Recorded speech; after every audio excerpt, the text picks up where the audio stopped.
ભગવાન સ્વામિનારાયણ બોલ્યા છે, અમારા આશી તમામ સ્ત્રી ભક્તો ફરજિયાત અવશ્ય મેં રજાસુલા ધર્મનું પાલન કરે.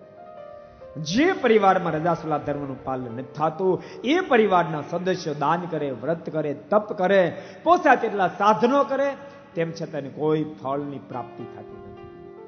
રજાસુલા ધર્મનું પાલન નહીં કરનારી નારી એ તો મર્યા પછી જમપુરીમાં જાય છે, એના હાથની બનેલી રસોઈ જેટલા ખાય છે એ પણ મરીને નરકે જાય છે.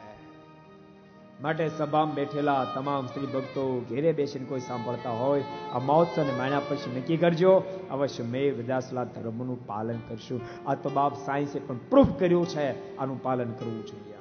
સાયન્સે પણ પ્રૂફ કર્યું છે, અવશ્ય મેં પાલન કરશો. અને કદાચ આજ સુધી અજ્ઞાત અવસ્થામાં ન પાલન થયો હોય, પ્રભુની પાસે માફી માંગજો. કૃપાનાથ, અમે તો અજ્ઞાની હતા, અમને ખબર નહોતી, અમને કોઈ જ્ઞાન નહોતું, જેને કારણે ભૂલ થઈ હતી. ભગવાન માફ કરી દેશે, પણ હવે નહીં પાડો તો માફ નહીં કરે. આ તમને કીધું, હવે ખબર પડી ગઈ. અત્યાર સુધીનું માફ કરશે, પણ આજ પછીનું માફ નહીં કરે.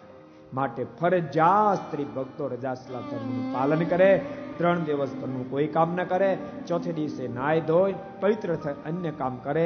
પણ ઠાકોરજીનો થાળ તો 5મે દિવસે કરે. અદ્ભુત ધર્મ નિરૂપણ મહારાજે કર્યું છે.